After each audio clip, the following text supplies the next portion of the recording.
কি ব্যক্তিত্ব ছিল। মুনাফিকরা ওমরে ফারুককে জমের মতো ভয় পেতেন।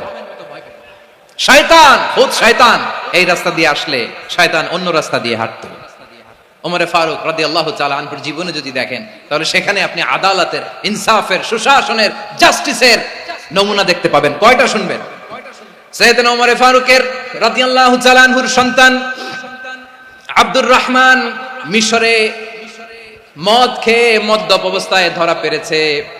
মদ খাওয়ার কারণে, মদ যদি কেউ পান করে আর যদি প্রমাণিত হয়, তার বিচার হলো 80 বেত। আওয়াজ করে বলেন কয় বেত?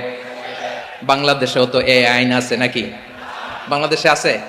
হ্যাঁ, মদ খাইলে 80 বেত, এই আইন বাংলাদেশে চালু হোক। আমরা চাই কি চাই না? চাই সবাই। এজন্যই তো ইসলাম ভাল লাগে না। ইসলামকে ভাল লাগে না। ইসলামকে আউট করে রাখতে পারলেই তো এরকম বড় বড় বোতল খাওয়া যায়।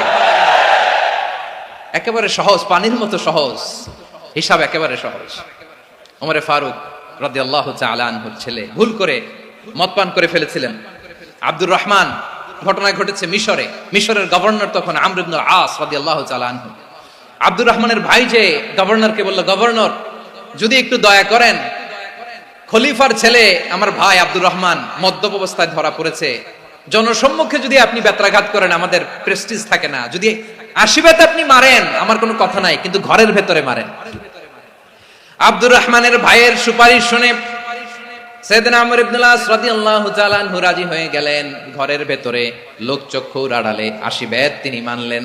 কিন্তু ঘটনাক্রমে এই কথা লুকিয়ে লুকিয়ে ঘরের ভেতরে 80 বেত মারার কথা সাইয়েদনা ওমর ফারুক মদিনা থেকে জানতে পারলেন। মদিনা থেকে তিনি ফরমান জারি করলেন, এই বিচার যেমনটি আমর ইবনুল আস আদায় করেছে, এটা প্রকৃতপক্ষে আদায় হয় নাই। আসো সবাই মদিনায় আসো, আমর ইবনুল আস মদিনায় আসো, আব্দুর রহমানও আসো, সবাই আসো, জনসম্মুখে এই বিচার কার্যকর করতে হবে। সাইয়েদনা ওমর ফারুক মসজিদে নববীর পিলারের মধ্যে নিজের ছেলেকে বাঁধলেন, আবার জনসম্মুখে 80টা বেত তার গায়ের মধ্যে মারলেন। মাজমুয়ে ফাতাওয়া ইবনে তাইমিয়া রাহিমাহুল্লাহ উনি এটা নকল করেছেন।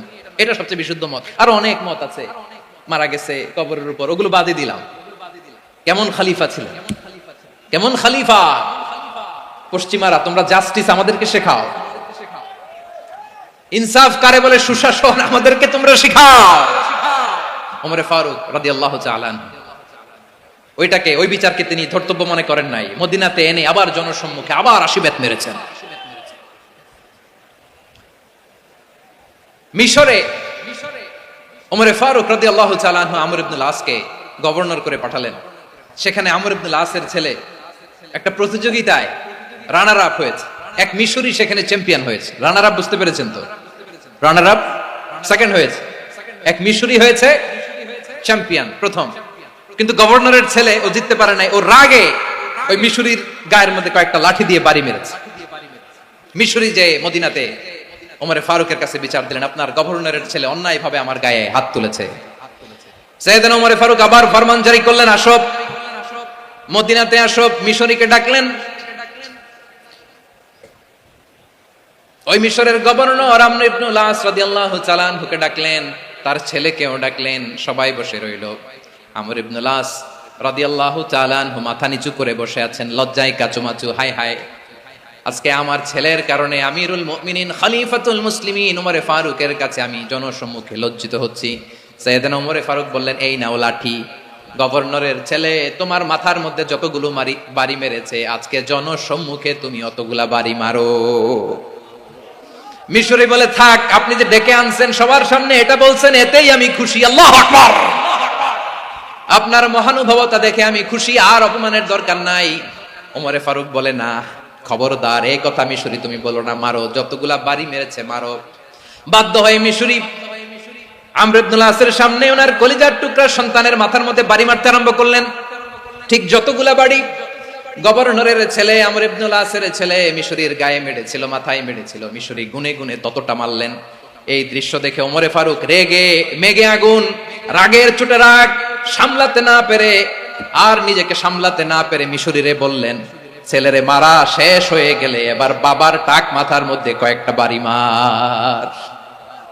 রাগের চোটে, আউট অফ অ্যাঙ্গার, রাগের চোটে, যে আমার পাঠানো গভর্নর আমর ইবনুল আস তার ছেলেকে কেন আদব তারবিয়া কেন শিক্ষা দিতে পারে না? ছেলেরে মারা হইলে এবার আমর ইবনুল আসের মাথার মধ্যে দুইটা মারো, এটা রাগে বলেছেন, এটা শাস্তি হিসেবে না। সুবহানাল্লাহ পড়ে। তোমরা আমাদেরকে সুশাসন শিখাও, আমাদেরকে সুশাসন শিখাও। বিশ্বনবী বলেন আদল এটা যেন বিষয় না, এটা দিয়েই মানবিক সমাজ গড়তে হবে। আল্লাহ তাআলা কিয়ামতের কঠিন ময়দানে যেদিন স্বামী স্ত্রীকে চিনবে না, স্ত্রী স্বামীকে দেখে পালিয়ে যাবে, বন্ধু বন্ধুরে চিনবে না, পীর সাহেব মুরিদরে চিনবে না, মুরিদ পীর সাহেবরে চিনবে না, দলের কর্মী তার নেতারে চিনবে না, নেতা তার কর্মীরে চিনবে না, বন্ধু বন্ধুরে দেখে পালাবে। এই কঠিন মুহূর্তে সূর্যটা মাথার কাছে চলে আসবে, জমিনটা তামার জমিন হবে, আজকের জমিনের মতো নয়। মানুষ ঘর্মাক্ত ক্লান্ত শ্রান্ত মাথার মগজগুলো কানের ছিদ্র আর নাকের ছিদ্র দিয়ে বেয়ে বেয়ে পড়বে। বিশ্বনবী ফরমান ময়দানে 7 শ্রেণীর ব্যক্তি কেন রব্বুল আলামিন তার আরশের নিচে ছায়া দিবেন, তার মধ্যে প্রথম শ্রেণীর ব্যক্তি হলো ইমামুন আদিল। ইমামুন আদিল ন্যায়পরায়ণ শাসক, যে ইনসাফের সাথে বিচার করে, যে জাস্টিস সমাজে সার্ভ করে, যে সুশাসন নিশ্চিত করে, ওই ইমামুন আদিল। আদিল শব্দটা বুঝছেন না? ইন্নাল্লাহা ইয়া'মুরু বিল আদল, পাইছেন? আদিল। 7 শ্রেণীর ব্যক্তিকে আল্লাহ তাআলা সুশীতল আরশের নিচে ছায়া দিবেন, যেদিন তার দেয়া ছায়া ছাড়া কোনো ছায়া থাকবে না। এর প্রথম হচ্ছে ইমামুন আদিল, ন্যায়পরায়ণ শাসক। চিল্লায় বলেন সুবহানাল্লাহ। আবার বিশ্বনবী বললেন ইন্নাল মুকসিতিনা ইনদাল্লাহি আলা মানাবিরা মিন নূর আন ইয়ামিনির রহমান। কিয়ামতের দিন যারা ন্যায় পরায়ণ হিসেবে আল্লাহর সামনে দাঁড়াবে, কিয়ামতের দিন রব্বুল আলামিন তার আরশের ডান দিকে ওই ন্যায় পরায়ণ লোকদের জন্য আরশের ডান দিকে একটা নূরের মিম্বারে তাদেরকে বসার সুযোগ করে দিবে। আল্লাহর আরশের ডান দিকে ন্যায় পরায়ণ লোকদের জন্য আল্লাহ তাআলা নূরের মিম্বার বানাবে। তার ঠিকানে কথা মনে করেছেন? আল আদাল, জাস্টিস। ইন্নাল্লাহা ইয়া'মুরু বিল আদল। আল্লাহ তাআলা এই আদালতের নির্দেশনা দেয়, সুবিচার, সুশাসন। প্রিয় ভাইয়েরা, এটা আমরা বাংলাদেশে চাই কি চাই না? এই যে অরাজকতা, এই যে অন্যায়, এই যে জুলুম, এই যে ইনকনসিস্টেন্সি, সমাজের অসঙ্গতির প্রধান কারণ জাস্টিস নাই, সুবিচার নাই, সুশাসন নাই।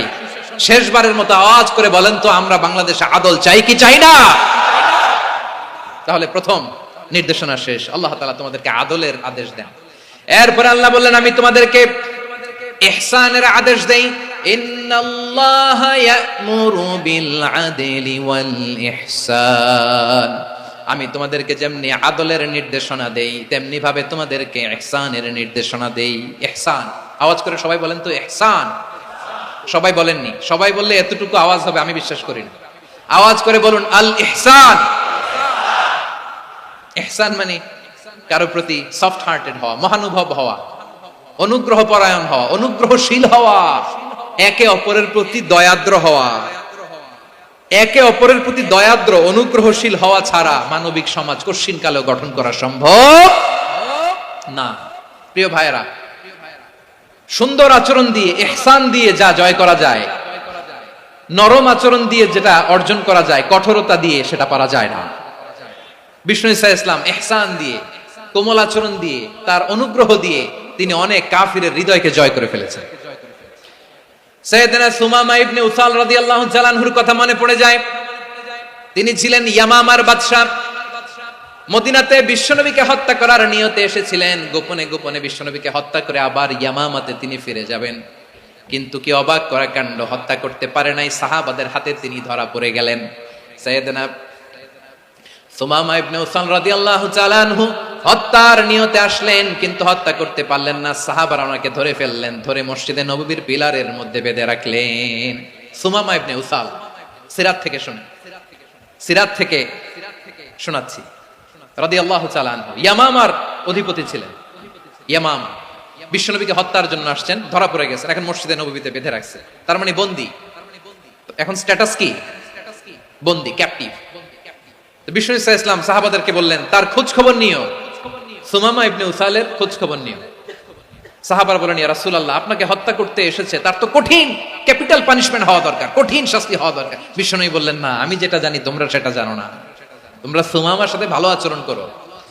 বিশ্বনবী সুমামার কাছে গেলেন, প্রথম দিন যে তিনি কালেমার দাওয়াত দিলেন, ঈমানের দাওয়াত দিলেন, ইসলামের দাওয়াত দিলেন, রিসালাতের দাওয়াত দিলেন, আখিরাতের দাওয়াত দিলেন।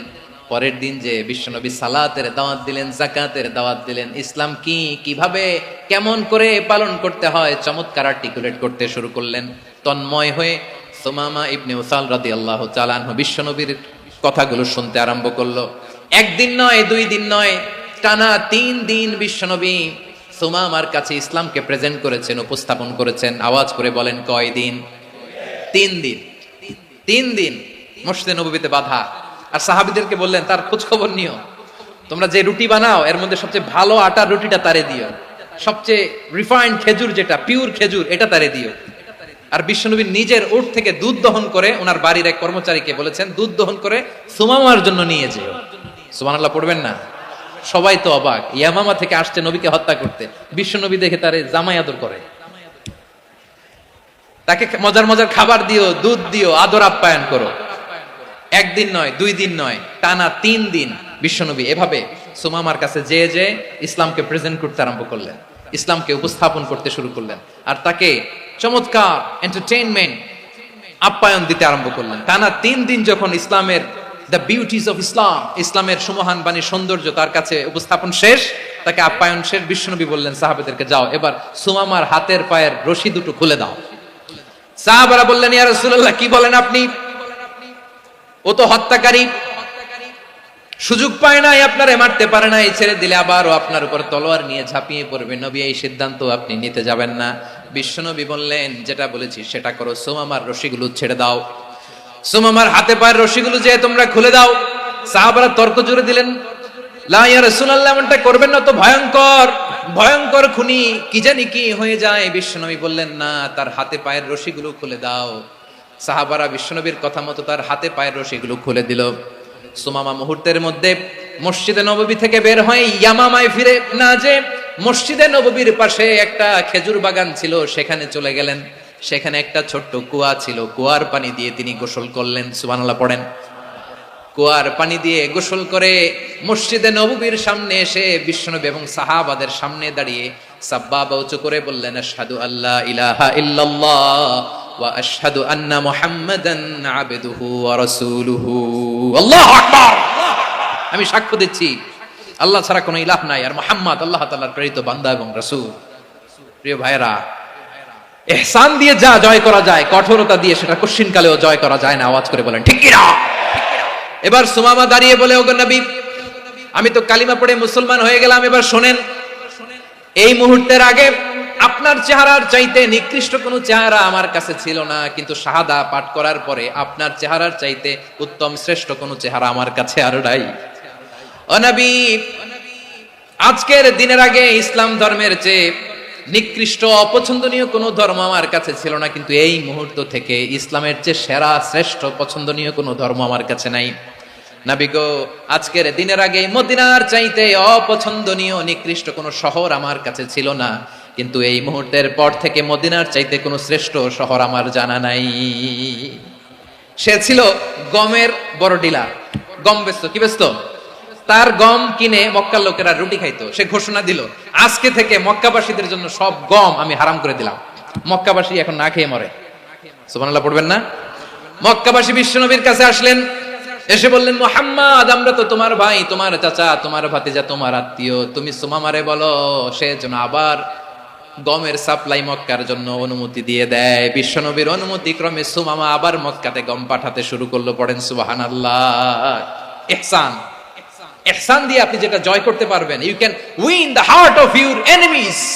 ইহসান দিয়ে আপনি আপনার শত্রুর হৃদয়কে জয় করতে পারবেন। আওয়াজ করে বলেন, ঠিক কি না?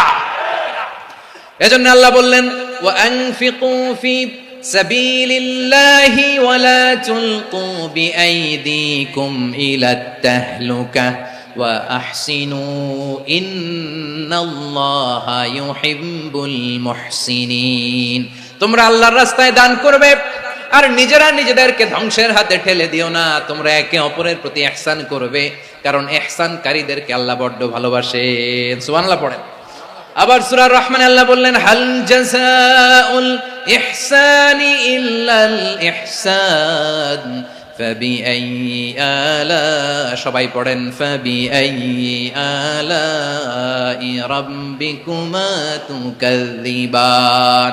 ইহসানের প্রতিদান হিসেবে ইহসানি হয়। বিশ্বনবী সুমামার প্রতি যেমন ইহসান করেছেন, সুমামাও ঠিক তেমন ইহসান ফিরিয়ে দিয়েছে। ঠিক কিনা বলেন?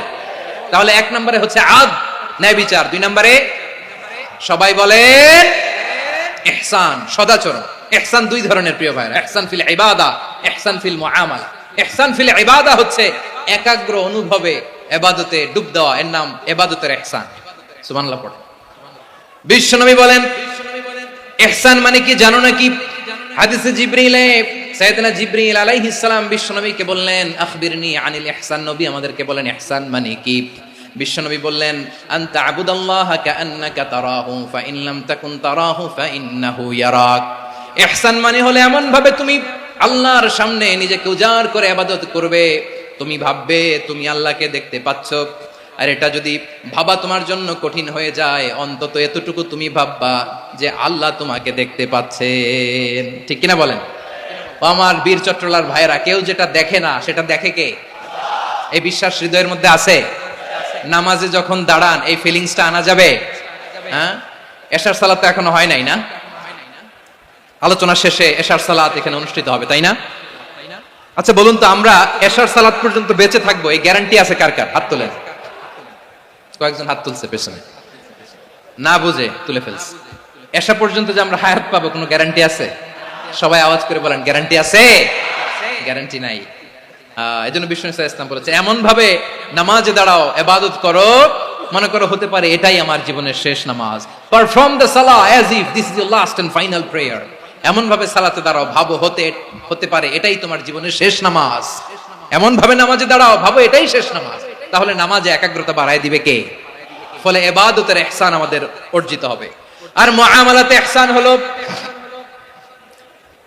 বিশ্বনবী বলেন ইন্নাল্লাহা তাবারাকা ওয়া তাআলা কাতাবাল ইহসানা আলা কুল্লি শাই ফাইযা কাতালতুম ফাআহসিনুল কিতলা ওয়া ইযা যাবাহতুম ফাআহসিনুয যাবহা ওয়ালিয়ুহিদ্দা আহাদুকুম শাফরাতাহু ওয়ালিয়ুরিহ যাবিহাতাহু। ইহসান দুই ধরনের। আওয়াজ করে বলতে হবে কয় ধরনের? সবাই বলুন আওয়াজ করে, কয় ধরনের? একটা হচ্ছে ইহসান ফিল ইবাদা, ইবাদতে ইহসান। ইবাদতে ইহসান কি? একাগ্র অনুভব দিয়ে ইবাদত করা, মন প্রাণ দিয়ে ইবাদত করা। আর মুআমালাতে ইহসান কি? সব কাজে, দৈনন্দিন কাজে, কর্মে, সামাজিক অ্যাক্টিভিটিতে কোমলতা প্রদর্শন করা, অনুগ্রহের সাথে সবকিছু করা। আল্লাহ তাআলা ইন্নাল্লাহা তাবারাকা ওয়া তাআলা কাতাবাল ইহসানা আলা কুল্লি শাই, তিনি সবকিছুর ব্যাপারে ইহসানকে আবশ্যক করেছেন। সবকিছু মুমিনের সব কাজে ইহসানের পরশ থাকবে। ওয়া ইযা কাতালতুম ফাহসিনুল কিতলা, বিশ্বনবী বলেন তুমি যখন কাউকে হত্যা করো ইহসানের সাথে করো। সুবহানাল্লাহ পড়বেন না? যখন হত্যা করো তখনও ইহসানের সাথে। আচ্ছা হত্যা করবো আবার ইহসান আসবে করতে করে, তো মেরেই ফেলবো আমি। আল্লাহ, ও ভাই একজন খুন করেছে, খুনি, রাষ্ট্রীয় আইনে তার শাস্তি হয়েছে ডেথ পেনাল্টি, মৃত্যুদণ্ড। এখন মৃত্যুদণ্ড দেখে আপনি যেমনি মন চায় তেমনি মারবেন লোকটারে? ওর নাক কেটে ফেলতে পারবেন? ওর কান কাটতে পারবেন? ওর চোখ উপড়ে ফেলতে পারবেন আপনি? যেমন মন চায় তার অঙ্গহানি করা যাবে না। ইহসানের সাথে তাকে হত্যা করো। সুবহানাল্লাহ, this is Islam, this is the true essence of Islam. ওয়া ইযা যাবাহতুম ফাহসিনুয যাবহা, যখন জবাই করবে তখনও ইহসানের সাথে জবাই করো। করব জবাই, ওইখানেও নাকি ইহসান। আচ্ছা কুরবানির দিন আমরা পশুগুলোরে কি করি বলেন সবাই আওয়াজ করে? জবাই। জবাই মানে তো এটার মেরেই ফেলতেছি, একটু পরে তো টুকরো টুকরো করে গোশতগুলো খাবো, এটা তো খাবো, এটা তো মেরেই ফেলবে। বিষ্ণু বলে না, জবাইয়ের মধ্যেও মুমিনের জবাইয়ের ভেতরেও ইহসানের পরশ থাকা চাই। যখন জবাই করবে প্রাণীটাকে হাত পা টাইট করে বেঁধে নাও, ছুরিটাকে শার্পেন করে নাও, ধারালো করে নাও, যাতে অল্প সময়ে জবাইটা হয়ে যায়, প্রাণীটা যাতে কম কষ্ট পায়। সুবহানাল্লাহ পড়ে। দিস ইজ কল্ড ইহসান। ইহসান আল্লাহ তাআলা যেমনি আদলের আদেশ করেছেন, ন্যায় বিচার, জাস্টিস এনশিওর করতে বলেছেন, সমাজে ইহসানের ব্যবহার, ইহসানের অনুশীলন তিনি করতে বলেছেন। এজন্য মুমিনের প্রতিটি কাজে, আমার চট্টগ্রামের ভাইরা আমার দিকে তাকান, খেয়াল করে শুনুন, মুমিন জীবনের প্রতিটি কাজে ইহসানের পরশ থাকা চাই। আমরা যেন আমাদের পরিবারের প্রতি ইহসান করি, আমরা যেন আমাদের কর্মচারীদের প্রতি ইহসান করি, আমরা যেন আমাদের কলিগদের প্রতি ইহসান করি, আমরা যেন আমাদের ভাইদের প্রতি ইহসান করি। মুমিন জীবনের প্রতি কাজে ইহসানের পরশ থাকার দরকার আছে না নাই? কথা বুঝতে পেরেছেন? তাহলে আল্লাহ তাআলার তিনটা আদেশ ছিল, কয়টা গেল? ভুলে গেছে, ভুলে গেছে চট্টগ্রাম। তিনটা আদেশের মধ্যে কয়টা বললাম? প্রথমে কি ছিল? আদল। 2 নম্বরে, 3 নম্বরে রব্বুল আলামিন বললেন ওয়া ইতাইযিল কুরবা, নিকটাত্মীয়দেরকে দান করো। নিকটাত্মীয়দেরকে দাও, যারা তোমাদের ব্লাড কানেকশনের আত্মীয় তাদেরকে তোমরা দাও। এখানে জেনারেলি বললেন দাও, কি দিব সেটা তিনি এখানে বলেন নাই, সেটা তিনি সূরাতুল ইসরার মধ্যে বলেছেন। আল্লাহ বলেন ওয়া আতিযাল কুরবা হাক্কা, নিকটাত্মীয়দেরকে তাদের অধিকার, তাদের প্রাপ্য তোমরা বুঝিয়ে দাও। দেখেন, একটা শান্তির সমাজ, একটা সমৃদ্ধ সমাজ, একটা মানবিক সমাজ গঠনের জন্য আল্লাহ তাআলা বেশি না, মাত্র 3টা অর্ডার, 3টা ভার্ডিক্ট তিনি জারি করেছেন। 1 নাম্বার সুশাসন, ন্যায় বিচার। 2 নাম্বার ইহসান। 3 নাম্বার নিকটাত্মীয়, যারা কাছের, তোমার ভেরি ক্লোজ রিলেশনশিপে আছে, তাদেরকে দাও। দাও, দিলে বাড়িয়ে দেয় কে? অনেকে দিতে চায় না, কৃপণতা করে। দিলে বাড়ায় দেয় কে? ও মিয়া, মদিনার মধ্যে সবচাইতে গরিব সাহাবী ছিল বেলাল রাদিয়াল্লাহু তাআলা আনহু। ওনার এন্টায়ার অ্যাসেট, সম্পদের পরিমাণ কতদূর জানেন? একটা লুঙ্গি। বেলাল রাদিয়াল্লাহু তাআলা আনহু, ওনার টোটাল ওয়েলথের এস্টিমেশন হচ্ছে মাত্র একটা লুঙ্গি। একটা লুঙ্গি, টোটাল ওয়েলথ এস্টিমেশন, টোটাল সম্পদের পরিমাণ বেলাল রাদিয়াল্লাহু তাআলা আনহুর কি ছিল? কথা বোঝে নাই বোধহয়। কি ছিল? ওই বেলাল রাদিয়াল্লাহু তাআলা আনহুকে বিষ্ণু ইসলাম বলেছেন আনফিক ইয়া বেলাল, ও বেলাল তুমিও দাও। ওয়ালা তাখশা মিন যিল আরশি ইখলালা, আরশের অধিপতির তো কোনো ঘাটতি নাই, তুমি দিলে ওই আল্লাহ তোমারে বাড়ায় দিবে। এজন্য আমার প্রিয় ভাইয়েরা, দিলে কমে না, দিলে বাড়ে।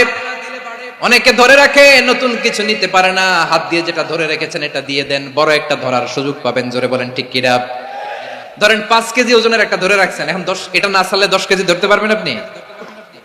আচ্ছা, 10 কেজির জিনিস একটা আছে হাতে, ওইটা যদি ছেড়ে দেন তাইলে না 15 কেজি ধরতে পারবেন। কথা বলেন ঠিক কি না? তাহলে দিলে বাড়িয়ে দেয় কে? রব্বুল আলামিন বললেন 3 নাম্বার আদেশ হলো তোমাদের প্রতি সমাজটারে কেমন করে মানবিক সমাজ, সুন্দর সমাজ গড়বা। 3 নাম্বার আদেশ হলো ওয়া আতিযাল কুরবা হাক্কা, নিকটাত্মীয়দেরকে তাদের প্রাপ্য বুঝিয়ে দাও। এই নিকটাত্মীয়দেরকে তাদের অধিকার বুঝিয়ে দেওয়া, প্রাপ্য বুঝিয়ে দেওয়াতে আমাদের গাফলতি আছে না নাই? চট্টগ্রামে নাই? মাশাআল্লাহ আছে, আছে। অনেকে দেখবেন অনেক আল্লাহওয়ালা, তাহাজ্জুদ গুজার, সেজদা দিতে দিতে কপালে কালো দাগ ফেলে দিছে, সে তার বোনের হকটা আদায় করে নাই। আছে না নাই? হ্যাঁ, এখানেও আছে। সর্বনাশ। অনেক বড় হাজী সাহেব, বিশাল লম্বা দাড়ি, ছেলেরে সব দিয়ে দিছে, মেয়েরে কিছু দেয় নাই, মেয়ের হক আদায় করে নাই। আছে না নাই? এই হাজী সাহেবেরা, এই আল্লাহওয়ালারা কিয়ামতের ময়দানে আটকে যাবে। আপনি অন্যের অধিকার নষ্ট করেছেন, তাদের রাইটস কে ভায়োলেট করেছেন। এজন্য আল্লাহ তাআলা বলেন, কারো অধিকার যদি কেউ নষ্ট করে, ওই সমাজটা মানবিক সমাজ কঠিন কালেও হতে পারে না। এজন্য 3 নম্বর আল্লাহ বললেন ওয়া ইতাইযিল কুরবা, নিকটাত্মীয়দেরকে দাও। কি দিবা? তাদের অধিকার দিয়ে দাও। বোনের অধিকার বুঝিয়ে দাও, মেয়ের অধিকার বুঝিয়ে দাও, ফুফুর অধিকার বুঝিয়ে দাও। দেখবেন অনেক মায়েরা ছেলের পাতে মুরগির রান দেয়, মেয়ের পাতে দেয় মুরগির ঠ্যাং। এরকম আছে না নাই? ছেলেরা কি দেয়? মুরগির। মেয়ের পাতে কি দেয়? তো মেয়ের কি মুরগির রান খেতে মনে চায় না? মনে চায় না? এমনটা করা যাবে না। নিকটাত্মীয়দেরকে অধিকার দিয়ে দাও, নিকটাত্মীয়ের সাথে সুসম্পর্ক রাখো। আদেশটা কার? এজন্য প্রিয় ভাইয়েরা, জীবনে যদি বারাকা অর্জন করতে চান, নিকটাত্মীয়দের সাথে সুসম্পর্ক রাখতে হবে, তাদের জন্য উপহার পাঠাতে হবে। বিশ্বনবী বলেন লা ইয়াদখুলুল জান্নাতা কাতে, যে ব্যক্তি আত্মীয়তার সম্পর্ককে ছিন্ন করে দেয়, সে কঠিন কালেও আল্লাহর জান্নাতে ঢুকবে না। আপনি কি এটারে সহজ হাদিস মনে করছেন? এটা সহজ কথা? আপনি ভাবছেন আপনার নামাজ আপনারে বাঁচাতে পারবে, আপনার রোজা বাঁচাতে পারবে, আপনার তাহাজ্জুদ আপনারে বাঁচাতে পারবে? অধিকার নষ্ট করলে কিছুই আপনারে বাঁচাতে পারবে না। এজন্য নিকট আত্মীয়দেরকে দিতে হবে বেশি বেশি। বিশ্বনবী বলেন ইন্না সাদাকাতা আলাল মিসকিনি সাদাকা ওয়া আলা যির রাহিমি ইসনাতান সাদাকাতুন ওয়া সিলা। মিসকিনরে দান করলে শুধু দানের সওয়াব হয়, নিকট আত্মীয়কে দান করলে 2টার সওয়াব হয়, সাদাকার সওয়াব হয়, আবার আত্মীয়তার বন্ধন অটুট রাখার সওয়াব হয়ে যায়। আবার বিশ্বনবী বললেন মান সাররাহু আইয়ুবসাতা লাহু ফি রিজকিহি ওয়া ইউনসা লাহু ফি আসারিহি ফালইয়াসিল রাহিমা। যে ব্যক্তি তার রিজিকের প্রশস্ততা চায় আর হায়াতে বরকত চায়, সে যেন তার আত্মীয়ের সাথে সুসম্পর্ক রাখে। আমার প্রিয় চট্টলার ভাইয়েরা, আমাদের রিজিক বাড়ুক, এটা আমরা চাই কি চাই না? সবাই চান? হ্যাঁ, আমাদের রিজিকে প্রশস্ততা আসুক, চাই কি চাই না? আমাদের হায়াতে বরকত আসুক, আমরা চাই কি চাই না? এই দুইটা যদি চান তাহলে নিকট আত্মীয়দের সাথে সুসম্পর্ক রাখবেন, পারবেন? তাহলে সমাজটারে মানবিক সমাজ বানায় দিবে কে? তিনটা আদেশ চলে গেল। কয়টা? আওয়াজ করে বলেন। 1 নম্বরে কি ছিল? 2 নম্বরে, 3 নম্বরে নিকট আত্মীয়দেরকে দান। আপনাদেরকে আরো শোনার আগ্রহ আছে? আপনাদের মনোযোগ আছে না গেছে? কষ্ট হচ্ছে না? মাশাআল্লাহ, মাশাআল্লাহ। তাকবীর পড়ুন, লিল্লাহি তাকবীর।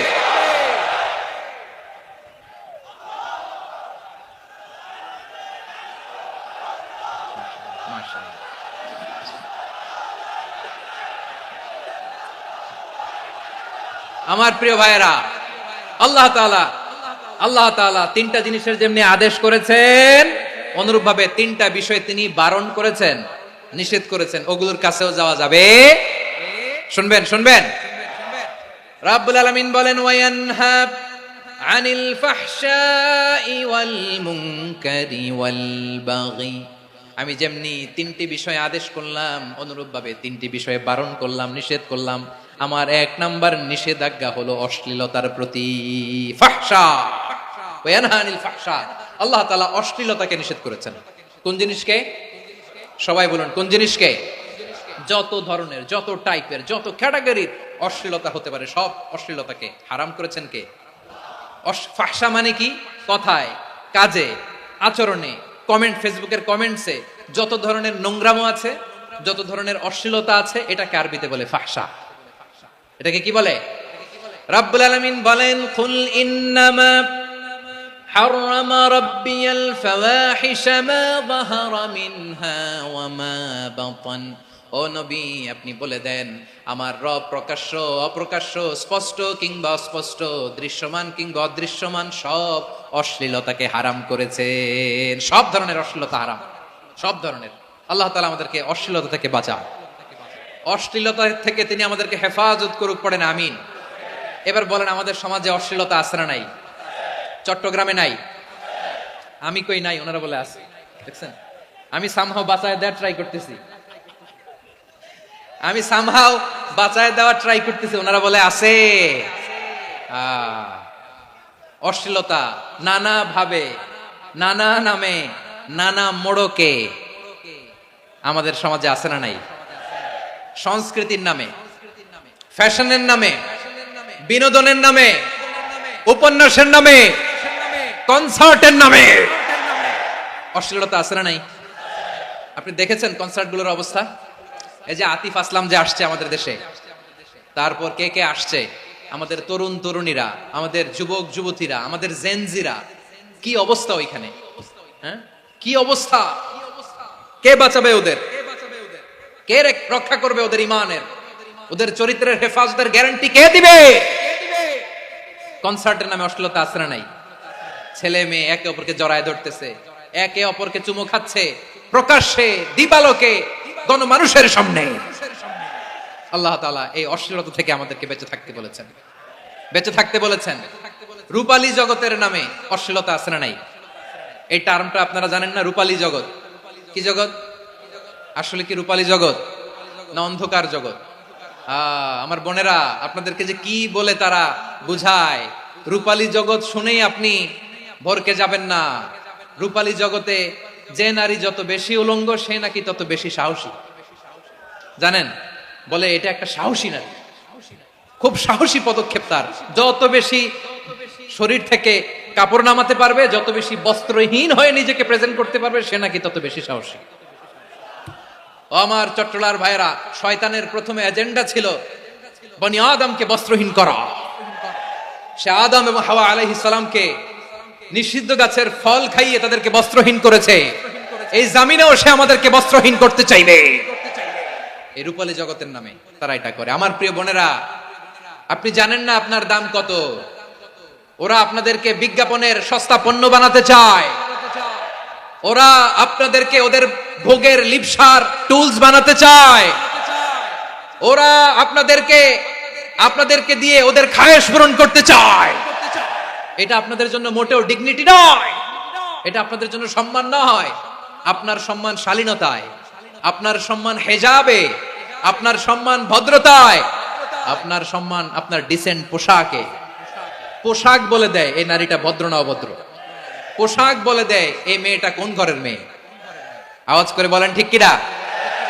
আপনি জানেন না আপনারা এই সস্তা পণ্য বানায়, ভোগের পণ্য, বিলবোর্ডে আপনাকে উলঙ্গ করে উপস্থাপন করে। এই অশ্লীলতার সাথে ইসলামের কোন সম্পর্ক। এজন্য আল্লাহ বলেন আমি অশ্লীলতাকে হারাম করেছি। অশ্লীলতাকে হারাম করার প্রথম কারণ হলো এর মাধ্যমে মানবতাকে অপমানিত করা হয়। কারণ মানুষের সম্মান মানুষের পোশাকে। মানুষ যখন পোশাকহীন হয়ে যায়, বস্ত্রহীন হয়ে যায়, তার সম্মান কমে যায়, ঠিক কিনা? অশ্লীলতাকে হারাম করার প্রথম কারণ হচ্ছে মানুষ মানুষকে অপমান করে। একটা নারী, সে তো সম্মানিত, নারী যে কত সম্মানিত নারীর এটা বুঝেই নাই। বিশ্বনবী বলেন আর দুনিয়া কুল্লুহা মাতা ওয়া খায়রু মাতা'আদ দুনিয়া আল মারআতুস সালিহা। আমার বোনেরা, 5টা প্যান্ডেলে আপনারা এলইডিতে আমার আলোচনা শুনছেন, আমি জানি। আপনাদের এই গর্ভ যে কত দামি আপনি জানেন না। আপনার পেট থেকেই আসবে আগামী দিনের সালাহুদ্দিন আল আইয়ুবী। আপনার পেট থেকেই আসবে অনাগত দিনের ইমাম মাহদী আল মুনতাযর। আপনার পেট থেকেই আসবে অনাগত দিনের ফয়সাল, ওয়াসিম, মুগ্ধ, আবু সাইদের মতো বীর যোদ্ধা।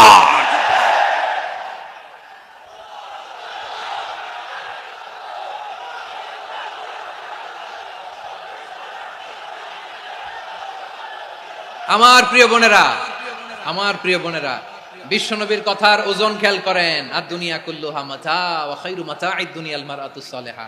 দুনিয়ার সবকিছুই অ্যাসেট, এর মধ্যে সবচেয়ে দামি অ্যাসেট নেককার নারী। আপনার গর্ভ যে কত দামি আপনি জানেন না। নিজের সময়টাকে কাজে লাগান, কোরআন পড়েন, সুন্নাহ পড়েন। আপনার অনেক দায়িত্ব ঘরে। You are the MD of your family. একটা family it's a very big institution. পরিবার একটা অনেক বড় প্রতিষ্ঠান। and you are the MD of your institution. আপনি এই পরিবারের MD, managing director of your family. এখানে আপনার কত দায়িত্ব। আপনি ছেলেমেয়েদেরকে তারবিয়া করবেন, আপনি আপনার স্বামীর জন্য ঘরটারে জান্নাতের নীর বানাবেন, আপনার জন্য জান্নাতের ডুপ্লেক্স বাড়ি ওইখানে তৈরি করে রাখবে কে? আপনি যে কত দামি আপনি জানেন না। নারীদেরকে আল্লাহ বানিয়েছেন উচ্চতর করে, নিম্নতর নয়। নারীদেরকে ছোট্ট জিনিস দিলে এটার বড় করে দেয়। নারীদেরকে ভ্রূণ দিলে, শুক্রাণু দিলে নারী এটারে বাচ্চা হিসেবে উপহার দেয়, ঠিক কিনা? বিয়ের মাধ্যমে স্বামী যখন তার শুক্রাণু তার স্ত্রীকে উপহার দেয়, স্ত্রী রিটার্নে কি উপহার দেয়? ফুল ফর্ম বেবি, মানব সন্তান। দেখছেন, আপনি দিলেন একটু, উনি দিছে বিশাল। আপনি যদি নারীকে বাজার এনে দেন, নারী এটাকে সুস্বাদু খাবারে রূপান্তর করে দেয়। আপনি তাকে একটা মুচকি হাসি দিয়ে দেন, সে তার কলিজা দিয়ে দেয়। কিন্তু যদি আপনি তার মনে কষ্ট দেন, সে আপনার জীবনকে জাহান্নাম বানায়া দেয়। খবর আছে, নারীর মন বুঝতে পারলে নেয়ামত, বুঝতে না পারলে কিয়ামত, ঠিক কিনা বলে? কত দামি আপনি জানেন না। জানেন না আপনি কত দামি, অনেক দামি আপনি। আপনাদেরকে যেন ভোগের সস্তা পণ্য বানাতে না পারে, আপনাদেরকে সচেতন থাকতে হবে, সজাগ থাকতে হবে, কনসার্ন থাকতে হবে। শয়তানের ওই হাতছানির দিকে আর নজর দেওয়া যাবে না। তাহলে কেন আল্লাহ তাআলা এই ফাহশা অশ্লীলতাকে হারাম করলেন? 1 নাম্বার, এতে হিউম্যান ডিগনিটি কমে। 2 নাম্বার, এতে মানুষের অধিকার নষ্ট হয়। আপনি বিয়ে করেছেন এরে, পরকিয়া করেন ওর সাথে, এরকম আছে না নাই? স্ত্রীর অধিকার নষ্ট করেছেন। আপনি বিবাহ সম্পর্কে আবদ্ধ হয়েছেন তার সাথে, আপনি পরকিয়া করেন ওই ছেলের সাথে, আপনি আপনার হাজবেন্ডের সাথে বিট্রে করেছেন। এজন্য আল্লাহ অশ্লীলতাকে হারাম করেছেন। অশ্লীলতাকে হারাম করার আরেকটা কারণ হচ্ছে আল্লাহ তাআলা এই হিউম্যান জেনারেশনকে এটাকে প্রিজার্ভ করতে চায়। হিফজুন নাসল, এটা মাকাসিদুশ শরিয়ার অনেক গুরুত্বপূর্ণ একটা মাকাসিদ, অনেক গুরুত্বপূর্ণ। আপনার নাসল, আপনার জেনারেশনকে সংরক্ষণ করা। এই যে আসতেছে ফেব্রুয়ারি, কত ফেব্রুয়ারি জানো? এটা কি বিশ্ব ভালোবাসা দিবস? হ্যাঁ, কি দিবস?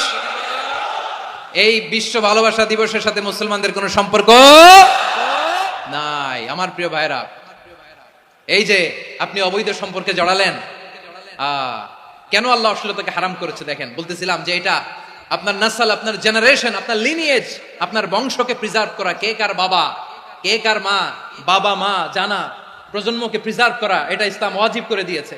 এই যে অবৈধ সম্পর্কের কারণে বিশ্ব বেহায়া দিবসের কারণে এগুলোর আউটপুট হিসেবে মাঝে মাঝে এই ঢাকা মেডিকেলের ডাস্টবিনে নবজাতকের বাচ্চার কান্নার আওয়াজ শুনতে পাওয়া যায়। চট্টগ্রাম মেডিকেলের ডাস্টবিনে নবজাতকের কান্না শুনতে পাওয়া যায়। বীর চট্টলার মুসলমানেরা বুঝতে পারলে আওয়াজ করে বলেন, এই যে চট্টগ্রাম মেডিকেলে যে নবজাতকটা পাওয়া গেল, ওর বাবাকে আমাকে বলেন, ওর বাবাকে, ওর মাকে, ও কোন ফ্যামিলির সন্তান কেউ জানে? আপনি হিউম্যান ডিগনিটিকে অপমান করেছেন না? আপনি তার ভবিষ্যৎকে অন্ধকার করেছেন না? আপনি তার লিনিয়েজকে প্রশ্নবিদ্ধ করে দিয়েছেন না? এই জন্য আল্লাহ তাআলা অশ্লীলতাকে আমাদের জন্য হারাম করে দিয়েছেন। পড়েন সুবহানাল্লাহ। এই জন্য রাব্বুল আলামিন বলেন, কুল ইন্নামা হারামা রাব্বিয়াল ফাওয়াহিশা মা যাহারা মিনহা ওয়া মা বাতান। প্রকাশ্য অপ্রকাশ্য সব অশ্লীলতাকে হারাম ঘোষণা করে দিয়েছে কে? আবার দুনিয়ার বুকে যারা অশ্লীলতার প্রসার করে তাদের জন্য শাস্তি মজুদ রেখেছে কে? রাব্বুল আলামিন বলেন, ইন্নাল্লাযীনা ইউহিব্বুনা আন তাশিআল ফাহিশাতু ফিল্লাযীনা আমানু লাহুম আযাবুন আলীমুন ফিদ দুনিয়া ওয়াল আখিরাতি ওয়াল্লাহু ইয়ালামু ওয়া আনতুম লা তা'লামুন। নিশ্চয়ই যারা বিশ্বাসীদের মাঝে অশ্লীলতার প্রচার প্রসার করতে চায় তাদের জন্য আমি মর্মন্তুদ শাস্তি প্রস্তুত করে রেখেছি, দুনিয়াতেও রেখেছি, আখিরাতেও রেখেছি। ঘোষণাটা কার? যারা এই নাটকের নামে, সিনেমার নামে, রূপালী জগতের নামে, মুভির নামে, ওটিটি প্ল্যাটফর্মের নামে আমার সমাজে অশ্লীলতা ছড়াতে চায় তাদের জন্য কঠিন মর্মন্তুদ শাস্তি মজুদ রেখে দিয়েছে কে? ও আমার বোনেরা, এখনো আপনি জাগবেন না? এখনো আপনার চিন্তার দুয়ারে এখনো নাড়া পড়ে নাই? ওরা আপনাকে উলঙ্গ বানাতে চায়, ওরা আপনাকে আইটেম গার্ল বানাতে চায়। এজন্য ইসলাম অশ্লীলতাকে হারাম করেছে। হারাম। ইসলাম বলেছে যোজন যোজন দূরে থাকো, ওরা বলে না কাছে আসো, কাছে আসার গল্প, ক্লোজ আপ ওয়ান, কাছে আসার গল্প আছে না নাই? চট্টগ্রামে তো এগুলো নাই মাশাআল্লাহ। হ্যাঁ, এখানেও আছে ক্লোজ আপ ওয়ান, কাছে আসার গল্প। আল্লাহ বলেন ওয়ালা তাকরাবুজ জিনা, কাছেও এসো না, জিনা থেকে যোজন যোজন কিলো দূরে থাকো, ওরা বলে কাছে আসার গল্প। আমার বীর চট্টলার ভাইয়েরা, কাছে আসতে হলে আমরা কোরআনের কাছে আসব, কাছে আসতে হলে নবীর কাছে আসব, কাছে আসার গল্প হবে আমার রবের কাছে আসার গল্প। চিল্লায় বলো ঠিক কিনা?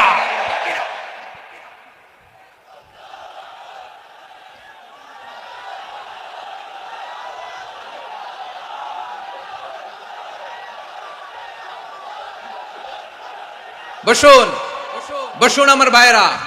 তাহলে অশ্লীলতার সাথে আমাদের কোনো সম্পর্ক? সবাই বলতে পারেননি, আওয়াজ করে বলুন, অশ্লীলতার সাথে আমাদের কোনো সম্পর্ক? আমরা এই সমস্ত ক্লোজ আপ ওয়ান, কাছে আসার গল্পের প্রোগ্রামে যাব? আমরা কোন ধরনের অশ্লীল কন্টেন্ট সোশ্যাল মিডিয়ায়, টিভিতে দেখব? কি যুগ যে আমরা কাটাচ্ছি আপনি কল্পনা করতে পারবেন না। পর্ন ইন্ডাস্ট্রি,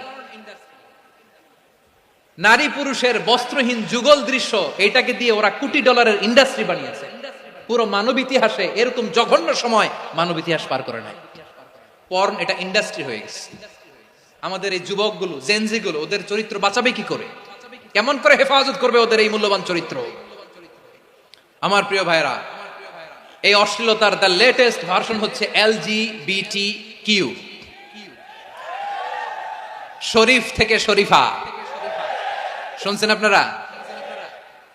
দেখতে পুরুষ, আসলেই পুরুষ, সুস্থ একজন পুরুষ, 4 সন্তানের বাবা, বলে আমি মনে মনে নারী। দেখতে নারী, সুস্থ নারী, আসলেই সে দিব্যি একজন নারী, বলে আমি মনে মনে পুরুষ। সবচেয়ে ভয়ঙ্কর অশ্লীলতার সবচাইতে লেটেস্ট ভার্সন হচ্ছে এই ট্রান্সজেন্ডারিজম।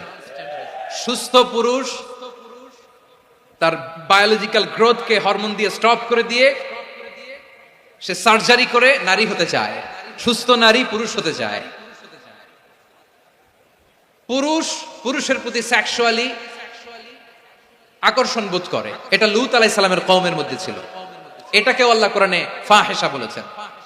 ওয়ালুতান ইয ক্বালা লিকাওমিহি আতাতুনাল ফাহিশাতা মা সাবাকাকুম বিহা মিন আহাদিম মিনাল আলামিন। লূত আলাইহিস সালাম বললেন, তোমরা কি এমন এক অশ্লীল কার্যক্রমে ডুব দিলে নাকি যেটা গোটা বিশ্বের কেউ কখনো করে নাই, তোমরাই প্রথম করেছো? পড়েন নাউযুবিল্লাহ। এই পশ্চিমের এই রোগ আমার দেশে যেন আসতে না পারে, আমাদের সজাগ থাকতে হবে। প্রিয় ভাইরা, চিল্লায় বলেন ঠিক কিনা? পশ্চিমের অবস্থা ভয়ঙ্কর। পাশ্চাত্যে আমি যুক্তরাষ্ট্রে ছিলাম অনেকদিন, কয়েক মাস, বিভিন্ন স্টেটে ঘুরেছি। গার্ডিয়ানরা উদ্বিগ্ন, ছেলে মেয়েদেরকে, ছোট্ট ছেলে মেয়ে, ওদেরকে জিজ্ঞেস করে, তুমি how do you feel right now inside yourself? তুমি ভিতরে ভিতরে কেমন ফিল করো? তোমার কি ছেলে ছেলে লাগে না মেয়ে মেয়ে লাগে? আচ্ছা বলেন, এই ছোট্ট বাচ্চাটাও কি এগুলো জেন্ডার অ্যাসাইনমেন্ট বলতে এগুলো কিছু বুঝে? এইভাবে মিসগাইড করা হচ্ছে। কৌতূহল বশত ছোট্ট ছেলে যদি বলে আমার তো মেয়ে মেয়ে লাগে, তখন বলে যে না তুমি মেয়ে, ছেলে না। মা বাবা বাধা দিলে ওকে আলাদা গভর্নমেন্ট হাউসে নিয়ে যাও। ভয়ঙ্করতম অবস্থা। আমরা একটা সময় শুনতাম যে হুজুর আমার ছেলেটা খুব ভালো, হাফেজে কোরআন, আল্লাহওয়ালা। হুজুর আমার ছেলে দাড়ি রাখছে, আল্লাহওয়ালা। হুজুর আমার ছেলে 5 ওয়াক্ত সালাত জামাতের সাথে পড়ে, তার মানে আল্লাহওয়ালা। পশ্চিমে যে আমি কি শুনছি জানেন? ওরা বলে হুজুর আমার ছেলেটা ইউনিভার্সিটির একটা মেয়ের সাথে প্রেম করে, ও খুব আল্লাহওয়ালা, হুজুর দোয়া করবেন। এর কারণ ওদের কাছে আল্লাহওয়ালার ক্রাইটেরিয়া হচ্ছে হুজুর আমার ছেলেটা আরেক ছেলের পছন্দ করে নাই, আমার মেয়েটা আরেক মেয়েকে ভালোবাসে নাই, এজন্য আমার ছেলেটা আল্লাহওয়ালা, হুজুর ওর জন্য একটু দোয়া করে দিয়েন। কি চ্যালেঞ্জ ওরা ফেস করতেছে। ওনার ছেলে যে আরেক ছেলেরে বিয়ে করবে না, এটাতেই উনি খুশি যে আলহামদুলিল্লাহ আমার ছেলেটা একটা মেয়েরে ভালোবাসে, আমার মেয়েটা একটা ছেলেরে ভালোবাসে, মানে এটা খুব আল্লাহওয়ালা। নাউজুবিল্লাহ পড়তে পারলেন না? এজন্য অশ্লীলতার সাথে আমাদের কোনো সম্পর্ক। রব্বুল আলামিন বলেন ওয়ায়ানহা আনিল ফাহশাই ওয়াল মুনকারি ওয়াল বাগি। তিনটা জিনিসকে আমি নিষিদ্ধ করলাম। এক নাম্বার হলো ফাহশা, অশ্লীলতা। 2 নম্বরে হলো মুনকার, সমস্ত মন্দ কাজ। আপনাদের মনোযোগ আছে না? শেষ করে দিব? আর 2-1 মিনিট শুনবেন? আচ্ছা বলি তাহলে, আর 2-1 মিনিট। তাহলে নিষেধাজ্ঞা জারি করেছেন 3টা জিনিসের উপর। 1 নাম্বার কি? ফাহশা, অশ্লীলতা। 2 নাম্বার মুনকার। মুনকার মানে হচ্ছে যত মন্দ কাজ, খারাপ কাজ, বাজে কাজ, এটার বলে মুনকার। এটার কি বলে? আপনারা পড়ছেন না তা'মুরুনা বিল মা'রুফি ওয়া তানহাউনা আনিল মুনকার। ভালো কাজের আদেশ, সৎ কাজের আদেশ, অসৎ কাজের নিষেধ। মুনকার, মুনকার হচ্ছে মানুষের স্বাভাবিক বিবেকবোধ যেটাকে খারাপ বলে, ওইটাই মুনকার। পৃথিবীর সব আসমানি গ্রন্থ যেটাকে খারাপ বলেছে, মানুষের স্বাভাবিক বিবেকবোধ যেটাকে খারাপ বলেছে, এগুলো সব মুনকার। যেমন ইফটিজিং, এটা কি ভালো না খারাপ? মজুদদারি, খাদ্যে ভেজাল দেওয়া, ওজনে কম দেওয়া, মাছে ফরমালিন মিশানো, চাঁদাবাজি, টেন্ডারবাজি, দখলবাজি, এগুলো আমাদের স্বাভাবিক বিবেকেই বলে এগুলো খারাপ, এগুলো হচ্ছে মুনকার।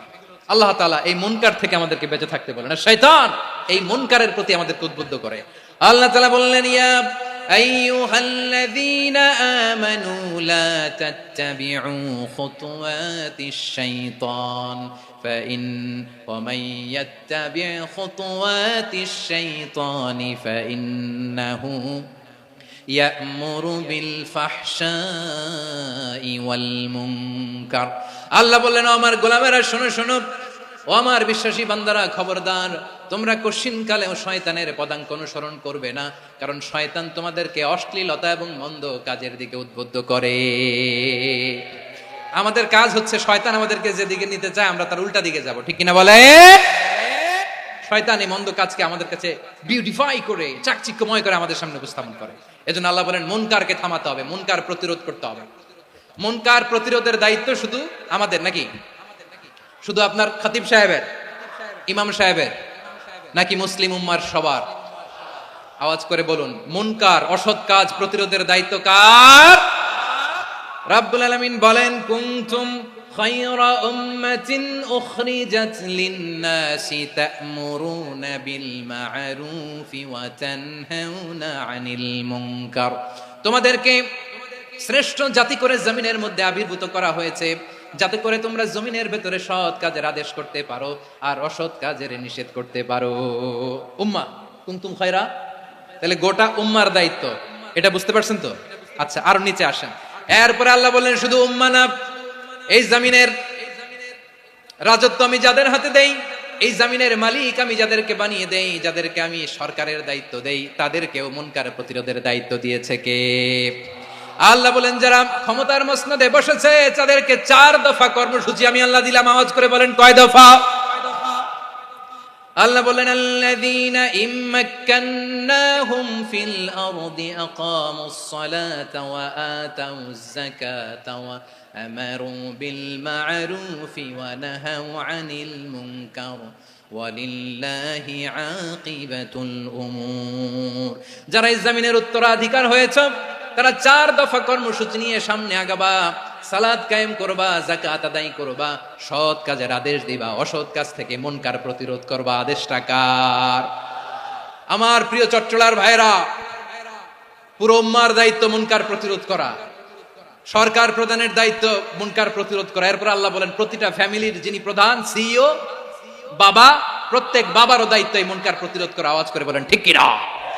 যেমনটি সাইয়েদনা লুকমান আলাইহিস সালাম ওনার কলিজার টুকরা সন্তানকে আদেশ করেছেন, ইয়া বুনাইয়া আকিমিস সালাতা ওয়া'মুর বিল মা'রুফি ওয়ানহা আনিল মুনকার। পড়েন সুবহানাল্লাহ। বাবা ছেলেকে সবক দিচ্ছে। কে সবক দিচ্ছে? কাকে? লুকমান আলাইহিস সালাম ছেলেকে বলতেছে, ওরে আমার কলিজার টুকরা সন্তান, ওরে আমার বাছা, নামাজ কায়েম করবা, সৎ কাজের আদেশ দিবা, আর মুনকার প্রতিরোধ করবা, অসৎ কাজ, সমাজ থেকে খারাপ কাজকে ঝেঁটে বিদায় করে দিবা।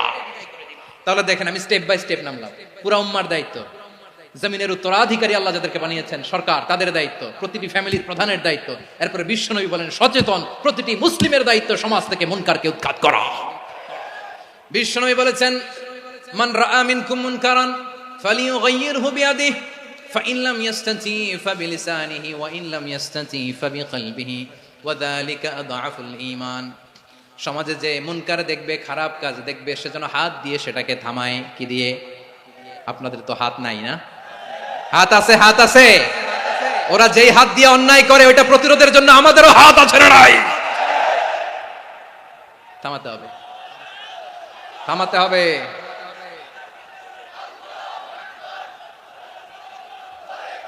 বসুন আমার প্রিয় ভাইরা, ওরা ওদের যে হাত দিয়ে টেন্ডারবাজি করে, চাঁদাবাজি করে, ইফটিজিং করে, দখলবাজি করে, যে হাত দিয়ে, ওই মুনকার থামায় দেওয়ার জন্য আল্লাহর দেয়া আমাদেরও দুটি হাত আছে না নাই? আমাদেরও হাত আছে।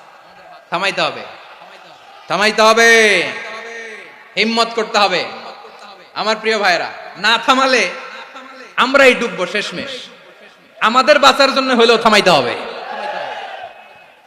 রব্বুল আলামিন বলেন ওয়াত্তাকু ফিতনাতাল লা তুসিবান্নাল্লাযীনা যালামু মিনকুম খাসসা।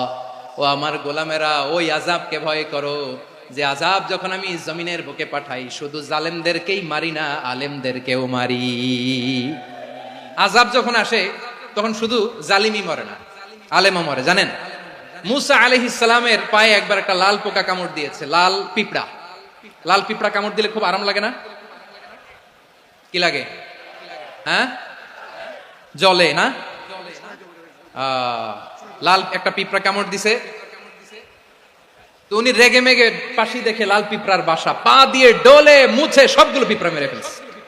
এই ঘটনাটা আল্লাহ ঘটিয়েছেন এজন্য মুসা আলাইহিস সালাম ছিলেন কালিমুল্লাহ, সরাসরি আল্লাহর সাথে কথা বলতেন। তিনি আল্লাহকে জিজ্ঞেস করেছিলেন, আল্লাহ তুমি যখন কোনো জনপদে আযাব পাঠাও, শাস্তি দাও, ওখানকার শুধু জালেমরাই তো মরে না, ভালো মানুষগুলাও মরে, তো আযাব দিবা মুশরিকদের উপর দিবা, অবাধ্যদের উপর দিবা, ভালো মানুষগুলারে মারো কেন? আল্লাহ বলেন, মুসা তোমার যে কামড় দিছিল পায়ের মধ্যে পিঁপড়া, কয়টা পিঁপড়া? জোরে বলেন। একটা পিঁপড়া, তো সবগুলারে মারলা কেন? রেগে মেগে পুরো পিঁপড়ার বাসা ভেঙে মেসাকার করলা কেন? এই মুসা, আমি যখন অ্যাকশনে যাই, আমি যখন শাস্তি দেই, তখন এত বাস বিচার করা হয় না, বাস বিচার করা যায় না। যখন অ্যাকশনে যাওয়া হয় ওইটা ডাইরেক্ট অ্যাকশন হয়ে যায়। চিল্লায় বলো ঠিক কিনা? এজন্য আমাদের বাঁচার জন্য হলে ওই পাপ থামাতে হবে, এই শয়তানের অট্টহাসি থামাতে হবে, অন্যায় অপরাধ সমাজ থেকে আমাদের থামাতে হবে। কারণ আযাব আসলে ওরাও মরবে, আমরাও মরবো। একটা জাহাজ 2 তলা, আপনি আছেন 2য় তলায়, শুনতেছেন? শুনতেছেন? জাহাজ কয় তলা? আপনি কোন তলায়? 2য় তলায়। নিচের তলার কিছু লোক জাহাজের তলা ছিদ্র করতে আরম্ভ করছে। কি ছিদ্র করতেছে? আচ্ছা, জাহাজের তলা ছিদ্র করলে তলা দিয়ে কি ঢুকে? এখন আপনি যদি বলেন আমার কি, আমি তো 2 তলায়, আমার কি, আমি তো সেফ, আমি তো সেফ জোন, আমি তো ভালো আছি, আমি তো ভালো আছি, ওরা ছিদ্র করে ওরা মরবে। আসলে কি শুধু ওরা মরবে? নাকি তলা ফুটো হলে ভিতরে পানি ঢুকলে আপনারও সলিল সমাধি হবে? তলা দিয়ে যখন পানি ঢুকবে, জাহাজ ঢুকলে আপনিও মরবেন। এজন্য নিজে মরার আগে ওই পাগলগুলোর নিচতলায় যে থামাতে হবে। চিল্লায় বলেন ঠিক কি না? এজন্য আল্লাহ বললেন মুনকার প্রতিরোধের দায়িত্ব সমাজের টপ টু বটম সবার। পুরো আম্মার দায়িত্ব, সরকার প্রধানের দায়িত্ব, প্রতিটি ফ্যামিলির প্রধান বাবার দায়িত্ব, বিশ্বনবী বললেন প্রতিটি সচেতন মুসলিমের দায়িত্ব। এজন্য মুনকার প্রতিরোধ করার দরকার আছে না নাই? সমাজে এই যে ইফটিজিং হয়, আপনার বোনের বয়সী একটা মেয়েকে কিছু বখাটে টিটকারি করে, এই বলে সেই বলে, নোংরা কথা বলে, রাস্তায় দেখেও আপনি পাশ দিয়ে না দেখার মতো চলে যান কেন? আপনি দাঁড়ান না কেন? আপনি দাঁড়ালেই তো থেমে যাবে, কারণ সত্যের যে শক্তি তার সামনে মিথ্যা মুখ থুবড়ে পড়ে। আপনার সামনে ও কিছুই না, নাথিং। আপনি দাঁড়ান, ওকে প্রশ্ন করেন যে আমার বোনকে তুমি ডিস্টার্ব করো কেন?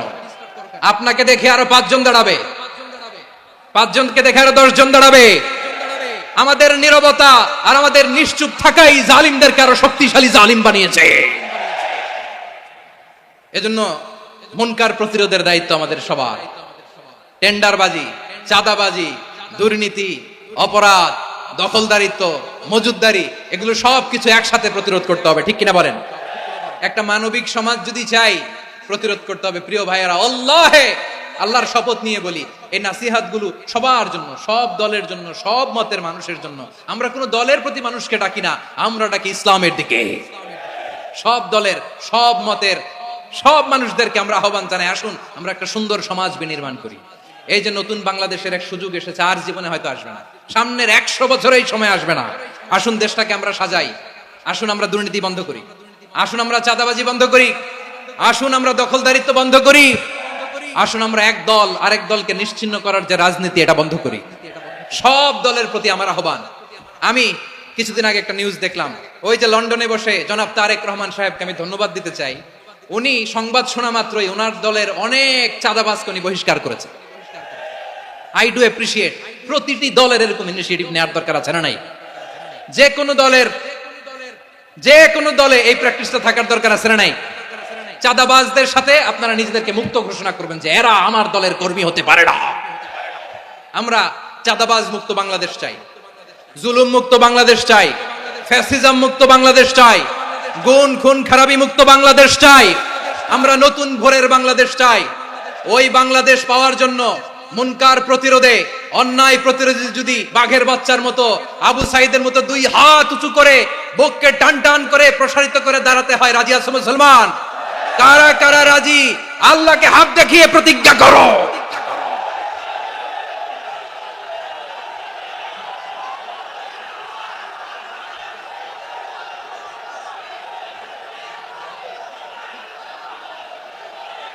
আমার প্রিয় ভাইয়েরা, বসুন বসুন আমার ভাইয়েরা। রাব্বুল আলামিন বলেন, ওয়ায়ানহা আনিল ফাহশাই ওয়াল মুনকারি ওয়াল বাগি ইয়াইদুকুম লাআল্লাকুম তাযাক্কারুন। বসুন।